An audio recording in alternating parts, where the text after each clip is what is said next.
1941. Los alemanes ocupan media Rusia. Hitler está a punto de tomar Moscú. Los blindados de la Wehrmacht avanzan imparables.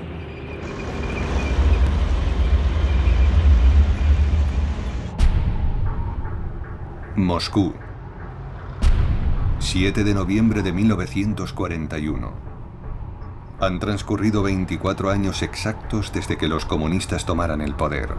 Y bajo un frío polar, 28.000 soldados permanecen firmes ante el Kremlin. Sus dirigentes celebran el tradicional desfile, siguiendo la orden del jefe supremo, Stalin, aunque se esté acercando el apocalipsis. Apocalipsis. Stalin.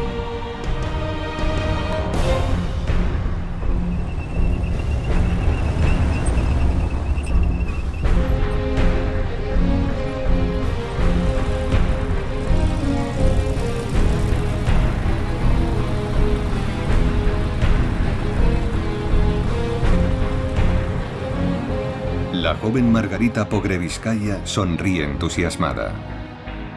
Mi amado Moscú, mi patria invencible.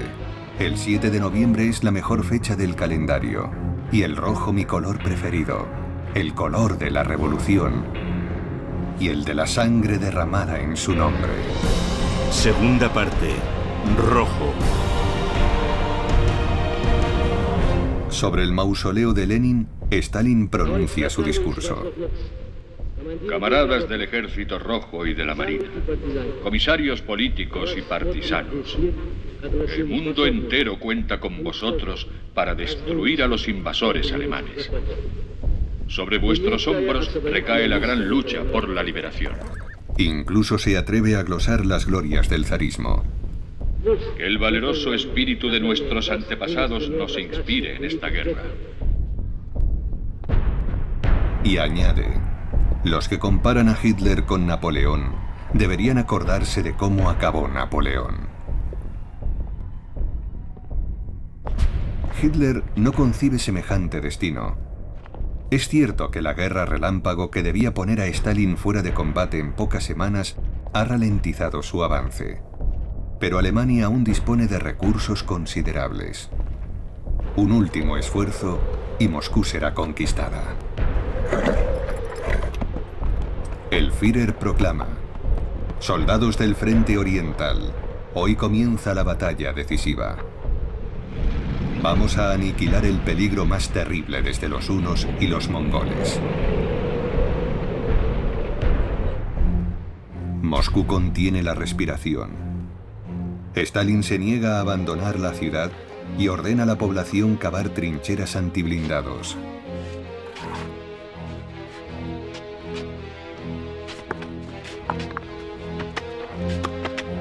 Las autoridades detienen a muchos soviéticos de origen alemán, e incluso al futbolista estrella del Spartak de Moscú, acusado de haber dicho: los alemanes van a tomar Moscú. Es el fin del bolchevismo.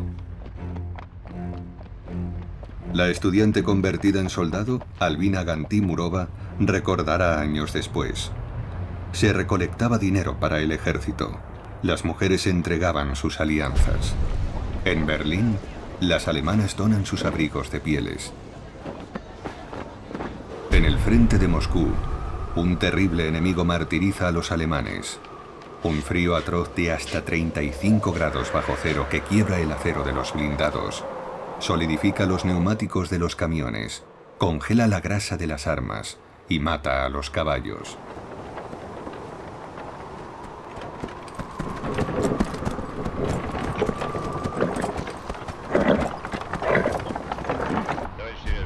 ...5 de diciembre de 1941... Stalin y el general Zhukov se reúnen con su Estado Mayor, la Stavka, y organizan una potente contraofensiva para proteger Moscú. 1 millón de soldados soviéticos se ponen en marcha. Albina Gantimurova, convertida en sargento jefe, describe la Orden 227. Prohíbe dar un solo paso atrás. Si lo haces, te fusilan. Nos siguen unos policías que disparan contra todo aquel que retroceda. Stalin comenta con su macabro sentido del humor: en mi ejército, avanzar es menos peligroso que retroceder.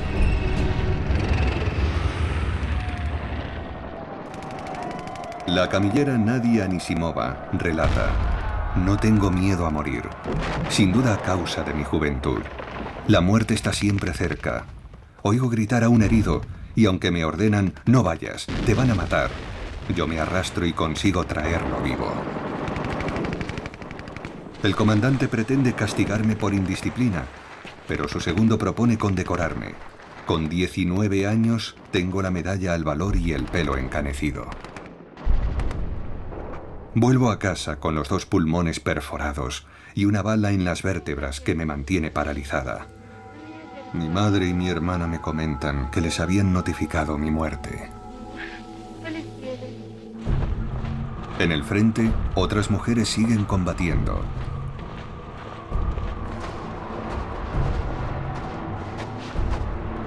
En el momento álgido de la batalla de Moscú, Stalin recibe una trascendental noticia. El 7 de diciembre de 1941, la base norteamericana de Pearl Harbor es atacada por Japón, aliado de Alemania. El presidente estadounidense Franklin Roosevelt anuncia la entrada de su país en la Segunda Guerra Mundial. El pueblo americano, haciendo uso de su derecho y de toda su fuerza, combatirá hasta la victoria absoluta. Stalin tiene un nuevo aliado. Navidad de 1941. La salvación de Moscú ha costado 300.000 muertos.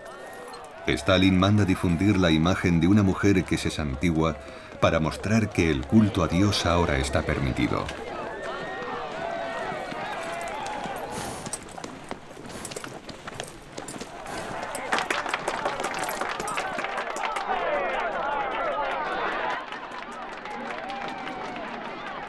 Stalin ha obligado a Hitler a retroceder 200 kilómetros.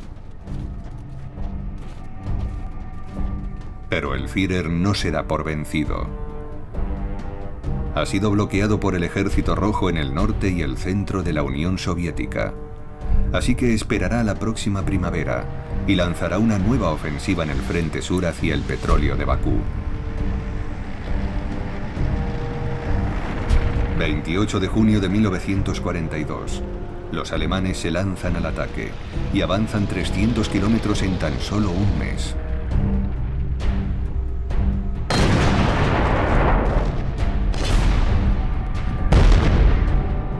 Rusia vive su verano negro. 23 de julio de 1942. Hitler inquieta a su Estado Mayor con un nuevo proyecto que implica la división de sus fuerzas. El general Paulus, comandante del Sexto Ejército en la Unión Soviética, debe dirigirse a Stalingrado. Esta ciudad, que lleva el nombre de Stalin, es un objetivo simbólico y a la vez estratégico, ya que permitirá atacar Moscú por la retaguardia. Los carros alemanes ponen rumbo a Stalingrado.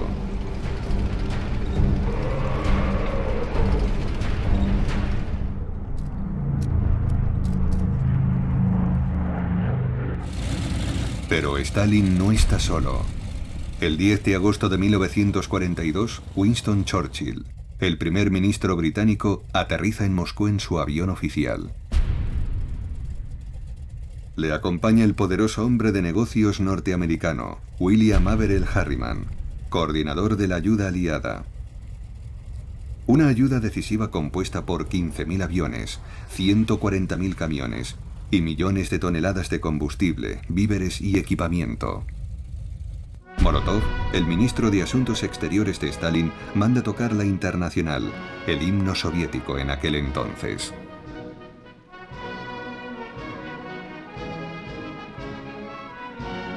Sin inmutarse, los dos representantes del mundo capitalista escuchan el canto revolucionario. Churchill comentará después: si Hitler atacara el infierno, me aliaría con el diablo. El británico escribirá en sus memorias: pensaba en la misión que me traía al siniestro estado bolchevique. Desde su nacimiento me había esforzado en sofocarlo, al considerarlo el enemigo mortal de la libertad y la civilización.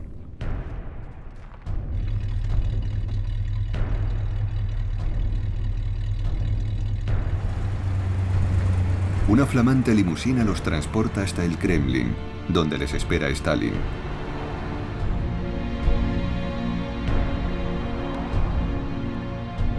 Allí todos son sonrisas. Los norteamericanos y los británicos saben que necesitan a Stalin y su ejército. Solo el sacrificio de millones de soldados rusos permitirá derrotar a la bestia nazi. Stalin reclama además la urgente apertura de un segundo frente, es decir, un desembarco aliado en la costa occidental que divida las fuerzas alemanas. Hitler se muestra preocupado ante un posible desembarco. Sabe que debe poner fin a la contienda en el este y acabar con Stalin, lo que implica conquistar Stalingrado. Los Stukas, los bombarderos en picado alemanes, inician la destrucción de la que fue ciudad modelo de la URSS.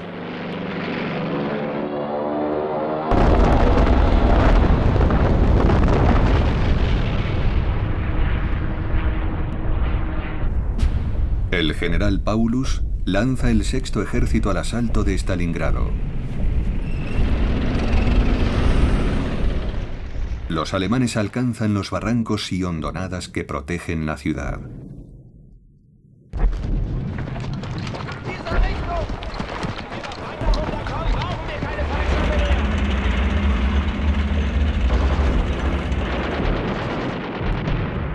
Los rusos oponen una férrea resistencia.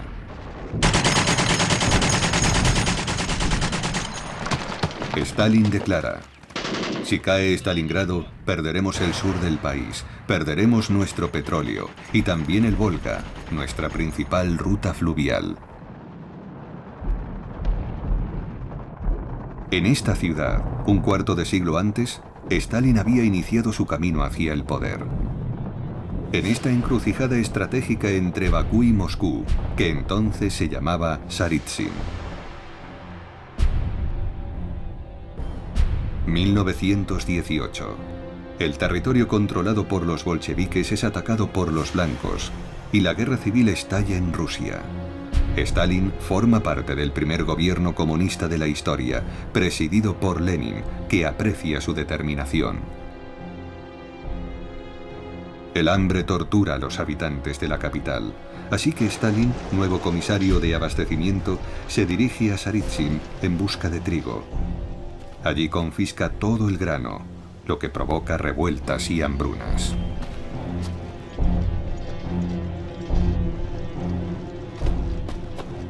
Lenin le ordena también que vigile muy de cerca al poderoso comisario del pueblo para asuntos militares, León Trotsky, que está adquiriendo demasiada autonomía.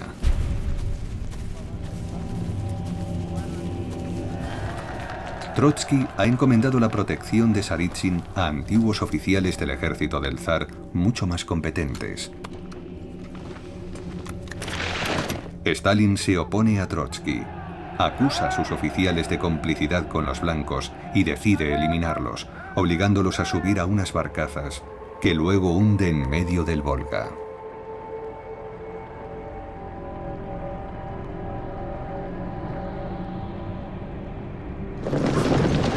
Stalin toma el mando, arrasa, fusila y extiende el terror. Se entromete torpemente en asuntos de estrategia, pero Trotsky, con la misma violencia pero mayor habilidad, restablece la situación. Lo que no impedirá que Stalin se proclame el héroe de Saritsyn, adopte este uniforme militar del que nunca llegará a desprenderse y recorra todos los frentes de la guerra civil. 1919. Los rojos se enfrentan a franceses, norteamericanos, británicos y japoneses, que acuden al rescate de los blancos. Pero tras la hecatombe de la Gran Guerra, la ayuda de los aliados es limitada. Su único objetivo es frenar el contagio comunista. Saben que León Trotsky quiere exportar la revolución, extender la sublevación obrera por toda Europa. Trotsky ataca a la recién independizada Polonia. Los polacos, con el apoyo de los franceses, frenan el asalto rojo.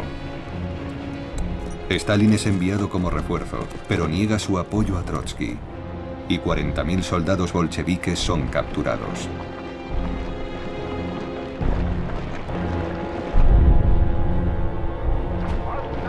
...1920...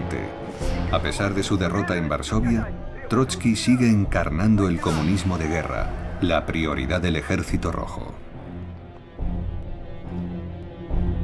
Trotsky logra alejar a Stalin de los asuntos militares, pero este continúa en el gobierno. Todos cuestionan sus métodos, incapaces de adivinar qué esconden sus ojos entrecerrados, incluso cuando sonríe.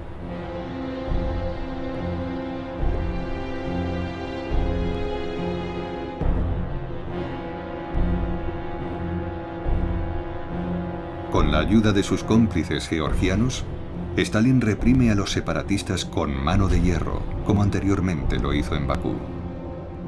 Los comunistas locales celebran el fin de su independencia bajo los compases de la Internacional, que acompañan con el tar, un instrumento popular del Cáucaso.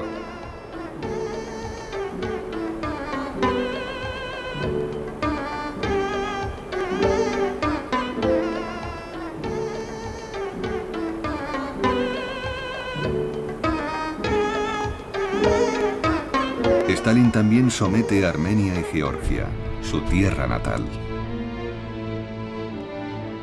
Cuando visita a su madre, ésta le pregunta: «Dime, hijo, ¿no tendrás sangre del zar en tus manos?» Stalin le jura que no participó en el asesinato de Nicolás II y su familia, perpetrado 3 años antes. Nicolás II, el príncipe heredero, la emperatriz y sus 4 hijas permanecieron custodiados en distintos emplazamientos durante la Guerra Civil. Su trágico final tuvo lugar en esta casa a las puertas de Siberia.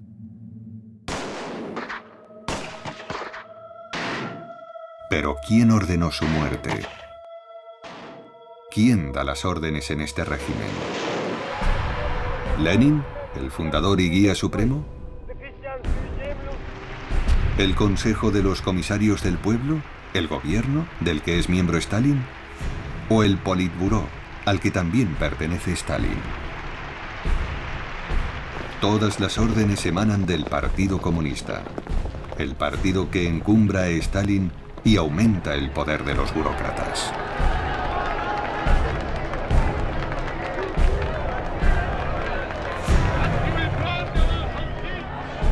Para ascender y progresar debes pertenecer al partido, como reconocerá Alexander Dekhtiarev. Integrar las filas del Partido Comunista fue la mayor alegría de mi vida. Fortaleció mi moral y mi conciencia, y me dio la fuerza para afrontar las adversidades. Sobreviví gracias a mi fe absoluta en el Partido Leninista y sus principios humanistas.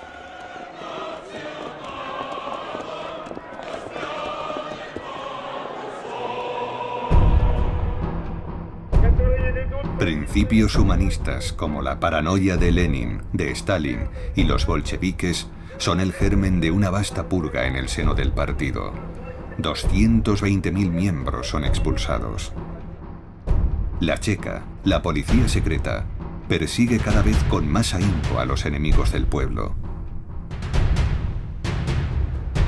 Su fundador, Félix Dzerzhinsky, siempre acompañado por sus matones, es un amigo cercano de Stalin. Trotsky relatará en su diario cómo oyó a Stalin decirle a Dzerzhinsky: «No conozco mayor placer que identificar al enemigo, preparar el golpe al detalle, saciar tu implacable sed de venganza y después irte a casa a dormir». Boris Bajanov, el secretario personal de Stalin, relatará en uno de sus escritos. En una sesión del Comité Central, Trotsky se dirigió al grupo de Stalin en estos términos. Os fusilaremos a todos. Vosotros también querríais fusilarnos, pero no os atrevéis. Nosotros sí nos atreveremos. Pero ¿quién fusilará a quién? Para Stalin, el enfrentamiento es iniciado por Trotsky cuando, tras la victoria en el Volga, escribe a Lenin: considero la manera en que Stalin se ha apropiado de todo lo ocurrido en Saritsyn como una herida peligrosa.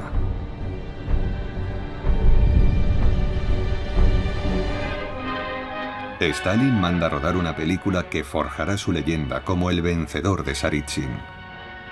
Después cambiará su nombre por el de Stalingrado, la ciudad de Stalin en ruso. 20 años más tarde, Stalingrado es una población en ruinas tomada por los alemanes.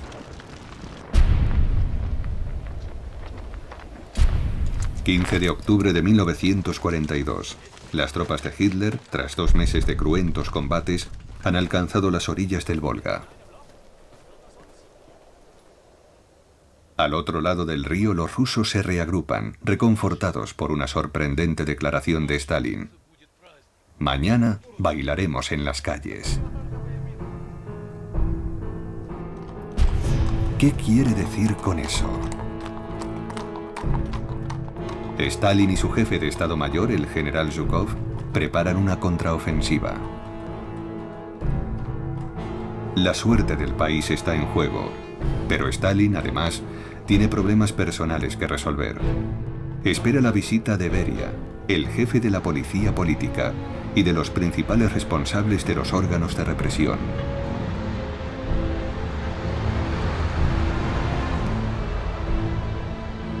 Stalin les ha pedido que investiguen la carta de un famoso cineasta, Román Carmen, que afirma que su esposa, la actriz Nina Orlova, mantiene una relación con Vasily, de 21 años, hijo de Stalin y piloto de caza del 32 Regimiento Aéreo de la Guardia.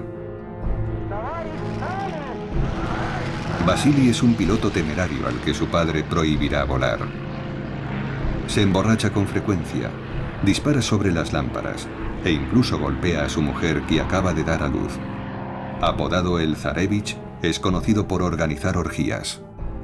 La carta también relata que la hermana de Vasily, Svetlana, de 16 años, fue sorprendida en brazos de Alexei Kapler, un conocido guionista de 38 años. Stalin no concibe que su única hija esté con un hombre 20 años mayor que ella, pese a que él mantenía la misma diferencia de edad con Nadia, la madre de Svetlana, fallecida en 1932 oficialmente de un ataque de apendicitis. Svetlana siempre ha sido la niña de sus ojos. Durante su infancia ha sido mimada por hombres de apariencia apacible, como el tío Beria, el temido jefe de la policía política, y por el propio tirano, un padre de familia cariñoso y bromista.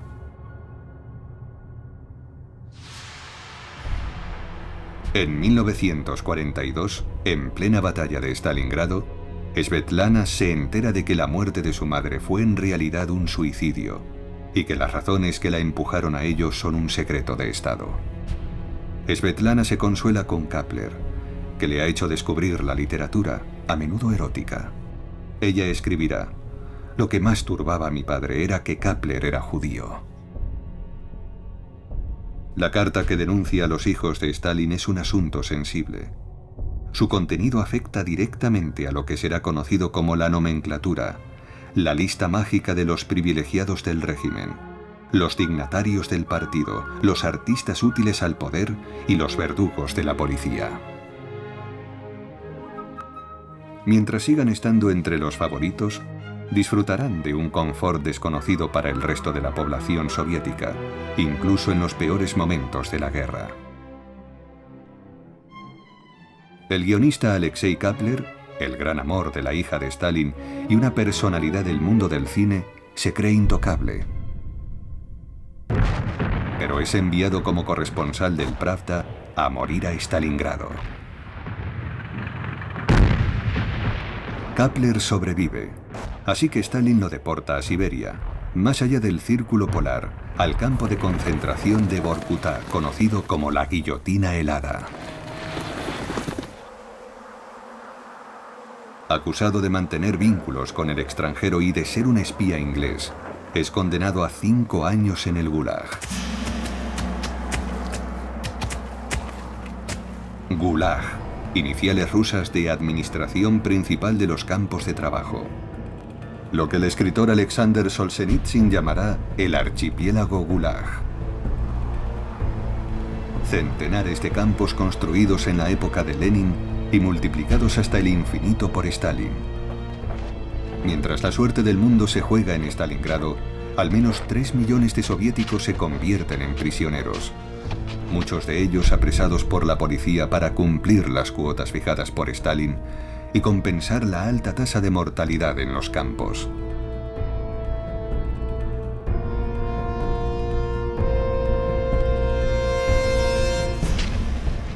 Esta inagotable mano de obra esclavizada es una importante contribución a la economía de guerra. El oro es extraído en el campo de la Colima y el carbón en Vorkuta. Profesores universitarios, violinistas y sacerdotes bajan a los pozos de este complejo minero o construyen una vía férrea a través de interminables extensiones de nieve.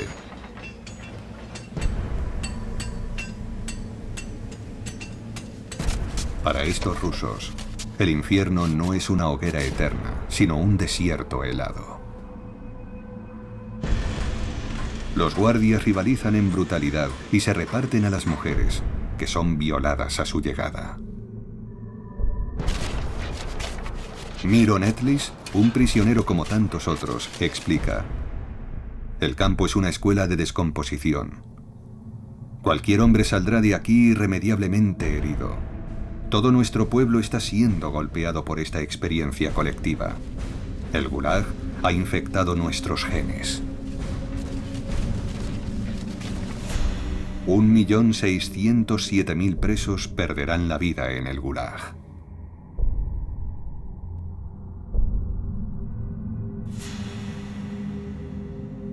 Kapler, el amante de Svetlana, participa en el teatro construido por los deportados para entretener a los administradores del campo. Un teatro animado por un preso, antiguo director del Bolshoi, y por otras celebridades que han tenido el infortunio de desagradar a Stalin. Kapler permanecerá 10 años en Vorkuta, pero Svetlana no le esperará.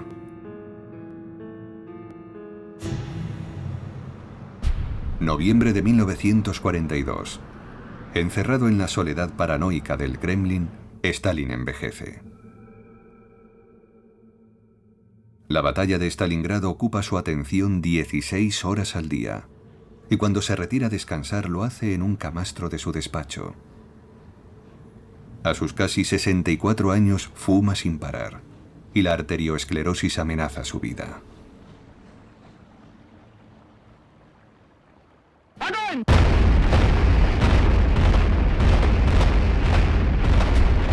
...19 de noviembre de 1942...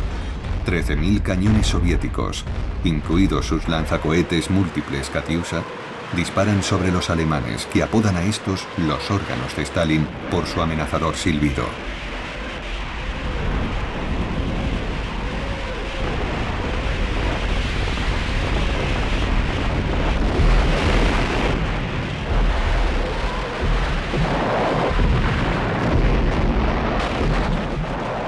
Las tropas del general Zhukov rodean al sexto ejército del general Paulus en las ruinas de Stalingrado.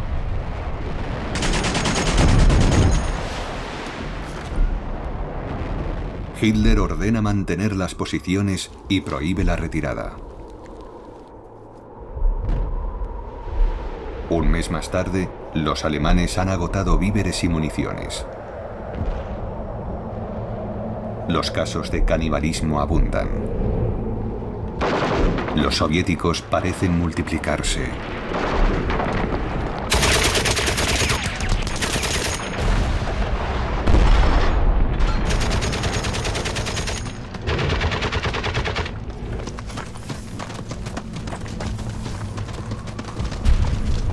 2 de febrero de 1943. El cineasta Roman Carmen, que había alertado a Stalin sobre el comportamiento de sus hijos, tiene el privilegio de filmar la rendición del general Paulus.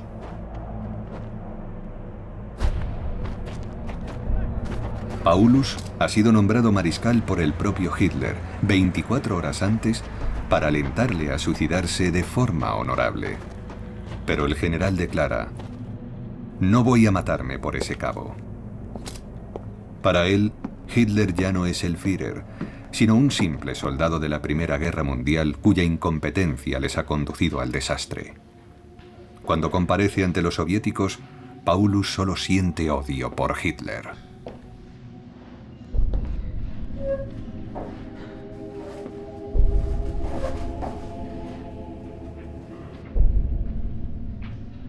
El Führer intenta intercambiar a Paulus por el hijo mayor de Stalin, Yakov, apresado en julio de 1941. Pero Stalin contesta: "No intercambiaré a un mariscal por un teniente". El cadáver de Yakov será encontrado junto a la valla electrificada del campo de prisioneros de Sachsenhausen. Tras 6 meses de combate en Stalingrado, 500.000 alemanes han muerto y 100.000 han sido capturados. Tan solo unos cuantos regresarán algún día a su patria.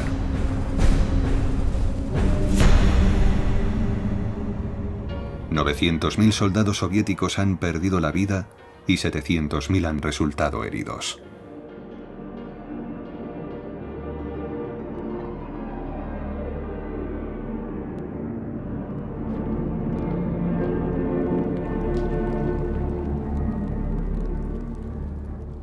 Para el mundo entero, el gran triunfador de Stalingrado es Stalin, que luce en su nuevo uniforme la gran estrella de mariscal.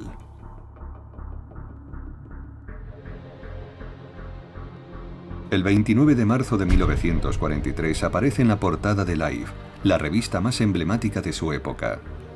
Es su gran consagración. Algo que 20 años antes habría resultado impensable. 1921. Tras 4 años de guerra civil y millones de muertos, emigrados y huérfanos, la hambruna hace estragos. Pero Trotsky sigue triunfando en la Plaza Roja, algo que inquieta a Stalin. El comunismo de guerra ha provocado el hundimiento de la economía. El racionamiento es feroz, salvo para los 20.000 cuadros del partido y la policía, que tienen derecho a 4 kilos de carne y 4 kilos de pescado al mes. Los obreros, que solo reciben 200 gramos de pescado al mes, muchas veces podrido, terminan rebelándose, pese a que el derecho de huelga fue suprimido en diciembre de 1917.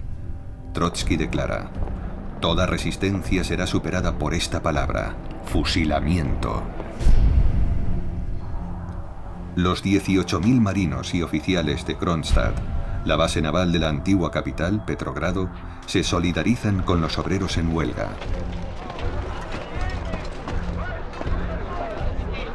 Su lema es: sí a los soviets, no a los bolcheviques.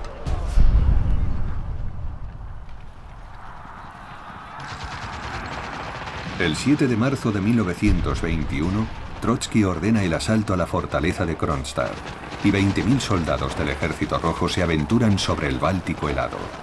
Para impedirle retroceder, la policía política emplaza sus ametralladoras.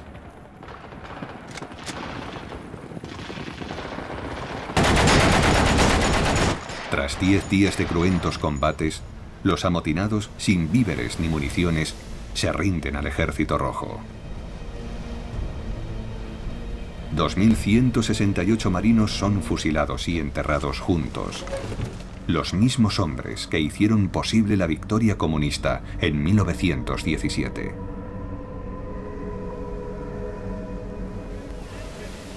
Sin embargo, la revuelta de los marinos obliga a Lenin a recapacitar. "Pienso que podemos dar unos pasos atrás", declara, "sin destruir la dictadura del proletariado". Esta inagotable mano de obra esclavizada es una importante contribución a la economía de guerra. El oro es extraído en el campo de la Colima y el carbón en Vorkutá. Profesores universitarios, violinistas y sacerdotes bajan a los pozos de este complejo minero o construyen una vía férrea a través de interminables extensiones de nieve.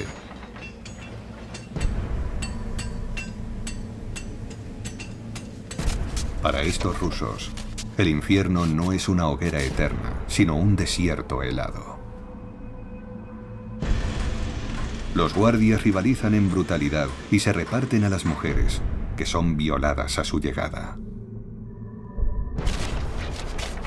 Miro Netlis, un prisionero como tantos otros, explica: el campo es una escuela de descomposición. Cualquier hombre saldrá de aquí irremediablemente herido. Todo nuestro pueblo está siendo golpeado por esta experiencia colectiva. El Gulag ha infectado nuestros genes. 1.607.000 presos perderán la vida en el Gulag.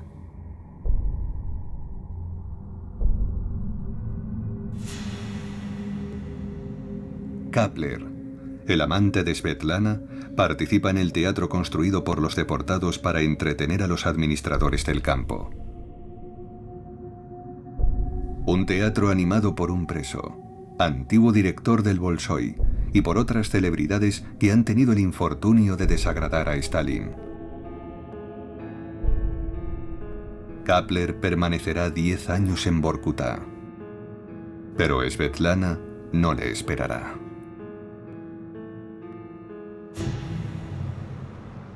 Noviembre de 1942. Encerrado en la soledad paranoica del Kremlin, Stalin envejece. La batalla de Stalingrado ocupa su atención 16 horas al día, y cuando se retira a descansar lo hace en un camastro de su despacho.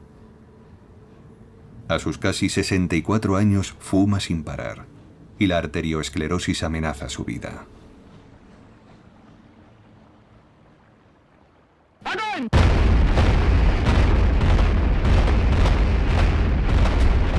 19 de noviembre de 1942.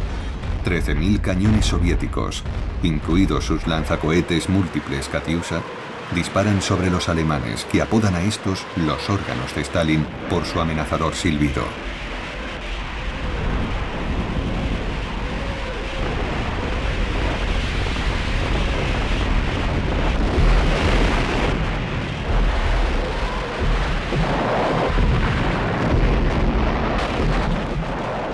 Las tropas del general Zhukov rodean al sexto ejército del general Paulus en las ruinas de Stalingrado.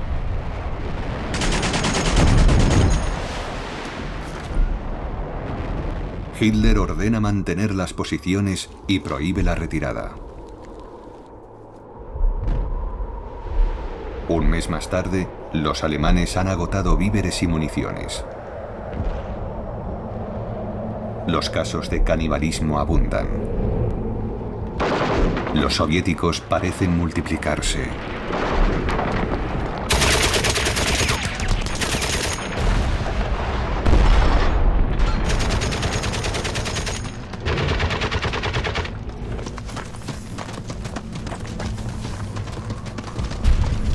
...2 de febrero de 1943... el cineasta Román Carmen, que había alertado a Stalin sobre el comportamiento de sus hijos, tiene el privilegio de filmar la rendición del general Paulus.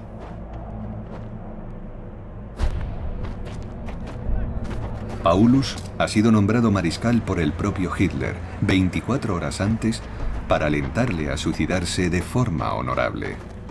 Pero el general declara: "No voy a matarme por ese cabo". Para él, Hitler ya no es el Führer, sino un simple soldado de la Primera Guerra Mundial cuya incompetencia les ha conducido al desastre. Cuando comparece ante los soviéticos, Paulus solo siente odio por Hitler.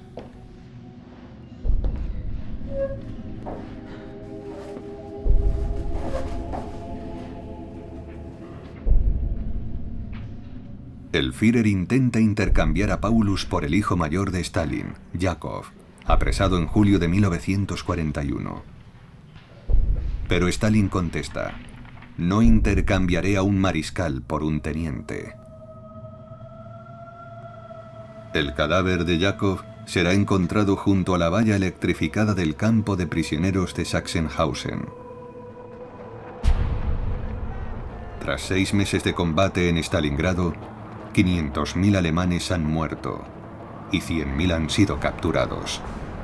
Tan solo unos cuantos regresarán algún día a su patria.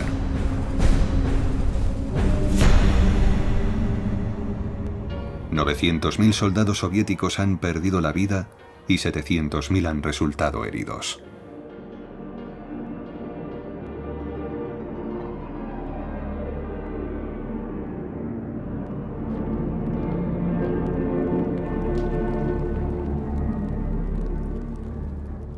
Para el mundo entero, el gran triunfador de Stalingrado es Stalin, que luce en su nuevo uniforme la gran estrella de mariscal.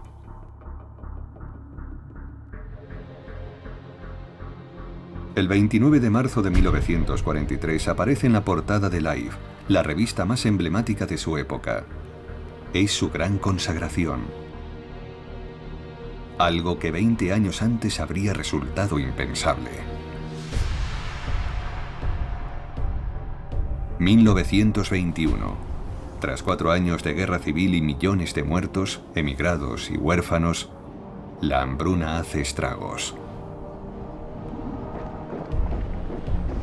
Pero Trotsky sigue triunfando en la Plaza Roja, algo que inquieta a Stalin. El comunismo de guerra ha provocado el hundimiento de la economía. El racionamiento es feroz, salvo para los 20.000 cuadros del partido y la policía, que tienen derecho a 4 kilos de carne y 4 kilos de pescado al mes. Los obreros, que solo reciben 200 gramos de pescado al mes, muchas veces podrido, terminan rebelándose, pese a que el derecho de huelga fue suprimido en diciembre de 1917. Trotsky declara: toda resistencia será superada por esta palabra: fusilamiento. Los 18.000 marinos y oficiales de Kronstadt, la base naval de la antigua capital, Petrogrado, se solidarizan con los obreros en huelga. Su lema es: sí a los soviets, no a los bolcheviques.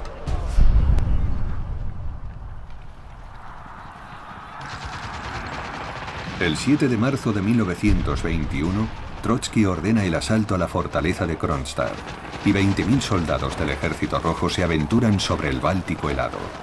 Para impedirles retroceder, la policía política emplaza sus ametralladoras.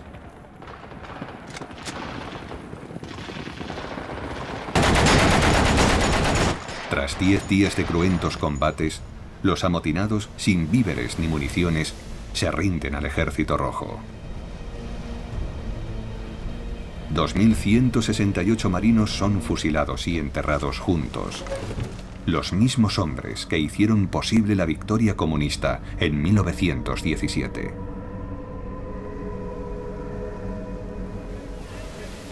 Sin embargo, la revuelta de los marinos obliga a Lenin a recapacitar. Pienso que podemos dar unos pasos atrás, declara, sin destruir la dictadura del proletariado. En marzo de 1921, Lenin instituye la nueva política económica, una liberalización temporal, pero espectacular. Industrias desnacionalizadas, fin de las incautaciones forzadas y del trabajo obligatorio, restablecimiento del derecho hereditario. Los campesinos vuelven a vender libremente sus cosechas y las tiendas se llenan.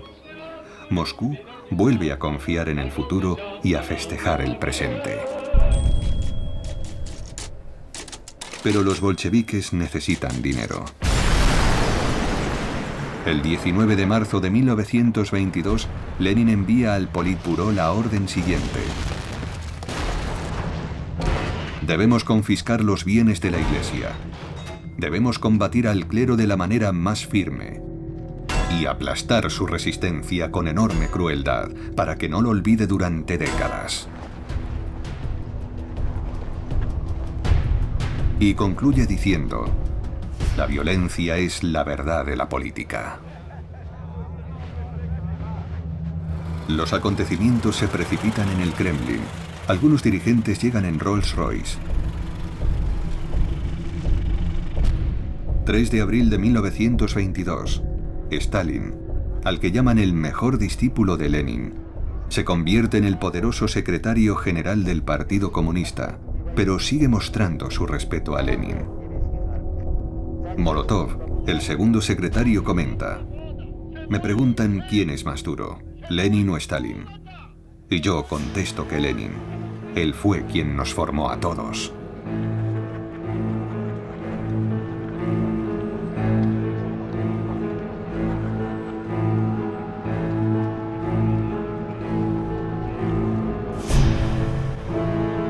El 25 de mayo de 1922, Lenin, de 52 años, sufre una repentina apoplejía y queda parcialmente paralizado. 6 meses más tarde, sufre un nuevo derrame. El Comité Central del partido pide a Stalin que vele por su líder. Stalin lo aísla y prohíbe a su entorno que escriba nada bajo su dictado.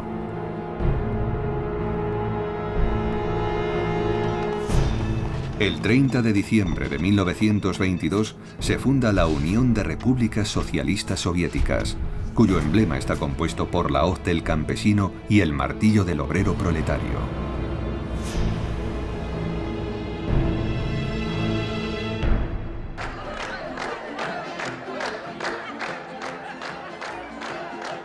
Este grandioso anuncio y el fin de la guerra civil dejan entrever una pequeña esperanza. Pero el terror gobierna las calles. Los furgones de la policía política siguen llenándose de víctimas inocentes. En 1923, el comisario del pueblo de justicia, Isaac Steinberg, huye a Alemania. En una ocasión había preguntado a Lenin: ¿para qué sirve un comisariado de justicia? Llamémosle mejor comisariado para la exterminación social. A lo que Lenin contestó: excelente idea. Steinberg escribirá: el terror es la vigilancia estrecha, la policía secreta que observa cada gesto, cada acto, cada provocación. El terror lo forman las maneras despreciativas, humillantes y dolorosas utilizadas en los interrogatorios. El terror vive en las prisiones abarrotadas, los desplazamientos de la población, los requerimientos y las confiscaciones sufridas por el pueblo hambriento y exhausto.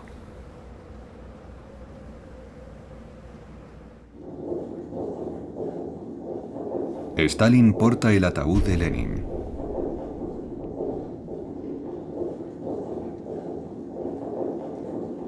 Nadia Krupskaya, su viuda, revela que Lenin consiguió, a pesar de todo, dictar un testamento que detalla su última voluntad.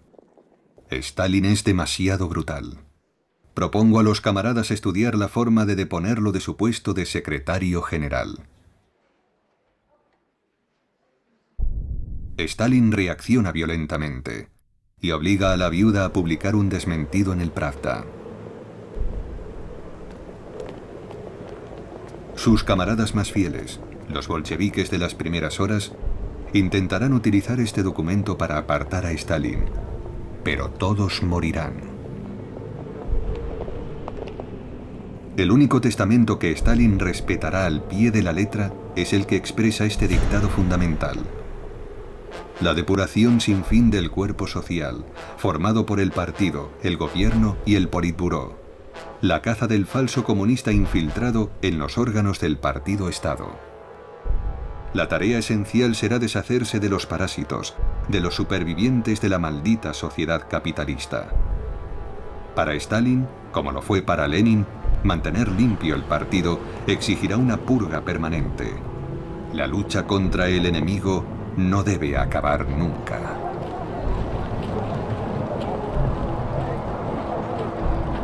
Mientras Lenin es embalsamado, Stalin manda dinamitar el suelo helado ante el muro del Kremlin para colocar los cimientos de un mausoleo, primero de madera y luego de granito rojo y mármol negro, con una tribuna desde la que los todopoderosos dirigentes comunistas impondrán sus consignas.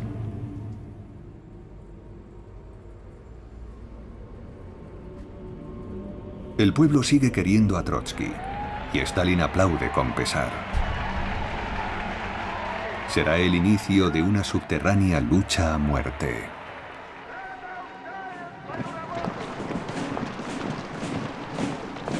Los veteranos y los komsomols, las juventudes comunistas, desfilan ante la tumba. Desolado, Vasily Nikolaev se lamenta. ¿Cómo puede haber muerto el gran Lenin? Es imposible, es un santo. El culto a la figura de Lenin acaba de nacer. Stalin nombra una comisión para inmortalizar la memoria de Vladimir Ilich Ulyanov, conocido como Lenin. Y la antigua capital, San Petersburgo, bautizada como Petrogrado en 1914, pasa a llamarse Leningrado. 1943. Desde hace 2 años, los alemanes asedian la ciudad. Hitler no ha logrado conquistar Stalingrado, el primer símbolo del poder soviético, así que se ensaña con Leningrado.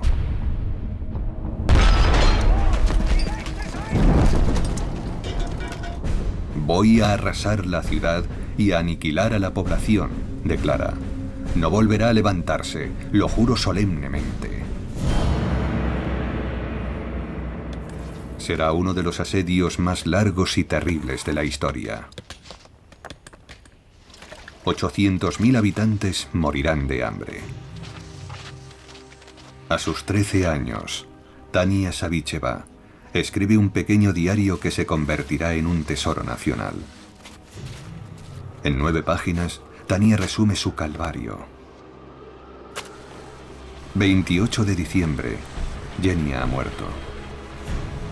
25 de enero, la abuelita ha muerto. 17 de marzo, Leka ha muerto. 13 de abril, el tío Basia ha muerto. 10 de mayo, el tío Lesa ha muerto. 13 de mayo, mamá ha muerto. La 10ª página nunca será escrita, porque Tania muere de agotamiento.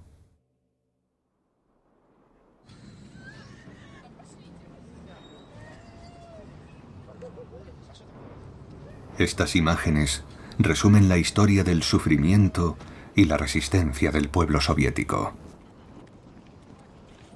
¿Acaso alguien atesora algún recuerdo feliz?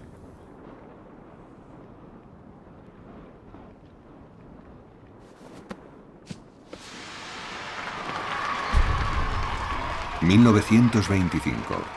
un año en el que los esperanzados moscovitas aclaman a los héroes de la revolución, reunidos alrededor del poderoso Stalin. Junto a él desfilan los primeros bolcheviques: Zinoviev, Kamenev, Voroshilov, general durante la guerra civil, y Bukharin, que desconfía de Stalin. Es un conspirador sin principios, que subordina todo a su sed de poder, declara. Cambia de teoría mientras conversa, dependiendo de la persona que pretenda eliminar. Pero todos se alían con él para luchar contra Trotsky, que aún cuenta con el apoyo de muchos militantes.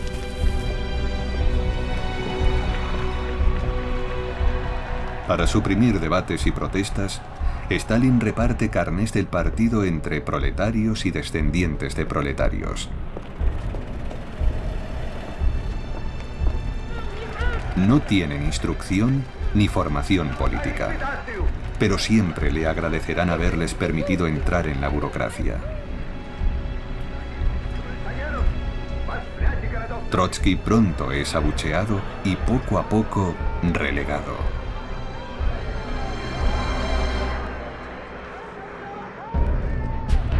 Stalin aún no tiene suficiente poder para matar a sus enemigos. Pero tras 3 años de lucha férrea y de pérfidos complots, consigue que Trotsky sea expulsado del partido. Ahora puede humillarlo e incluso enviarlo al exilio a una lejana república soviética de Asia Central. Allí lo manda filmar rodeado por los guardias, cuyo jefe, con la pistola en el bolsillo, ordena al cámara enfocar al prisionero. Más adelante, conseguirá que el Politburó acuse a este fundador de la URSS de actividades antisoviéticas. Y Trotsky será deportado. 21 de diciembre de 1929.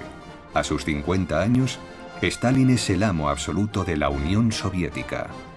Las cámaras le filman ante una estatua de Lenin, para dejar claro que es el auténtico sucesor. Con la ciega devoción de sus fieles, de la que dependen sus vidas, Stalin puede al fin deshacerse de la nueva política económica y lanzarse a la colectivización. Decorando los pasillos del Kremlin, el diario Pravda proclama su adoración en primera plana. Un gran saludo bolchevique al mayor dirigente comunista del mundo.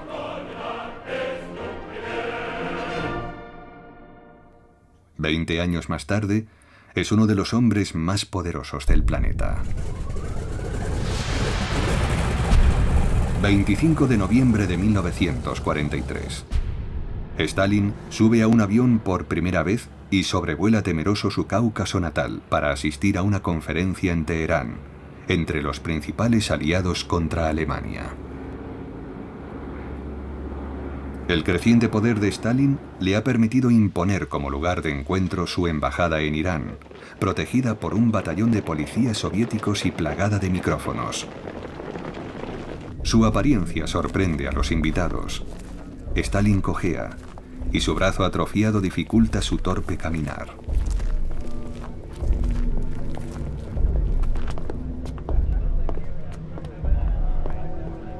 Churchill posa con su uniforme de la Royal Air Force.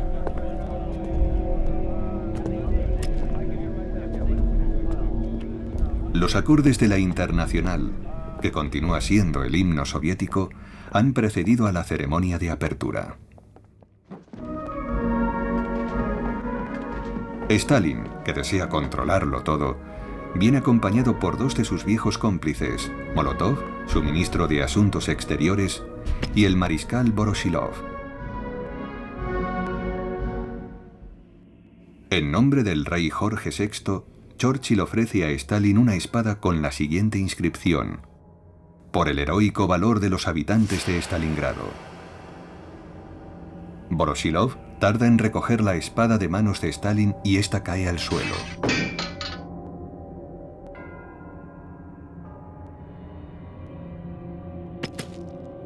El mariscal mira a su líder con espanto. Teme ser reprobado en público.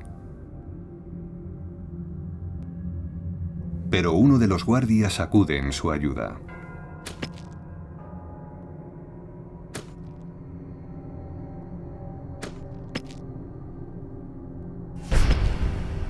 Churchill y Stalin se reúnen con el presidente Roosevelt, inválido y muy cansado tras el largo viaje a Teherán.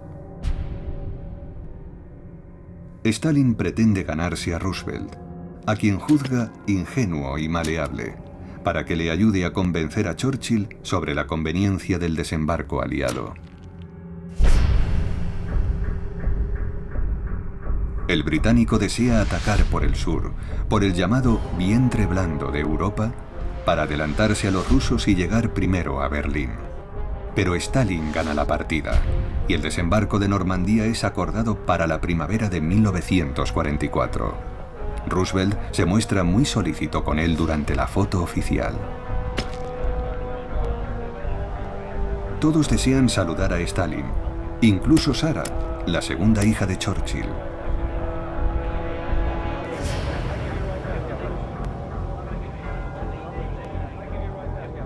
Reina un clima de optimismo.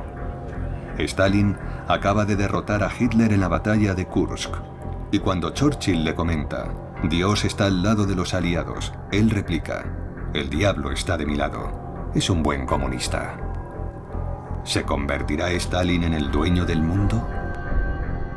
Próximo episodio: El amo del mundo.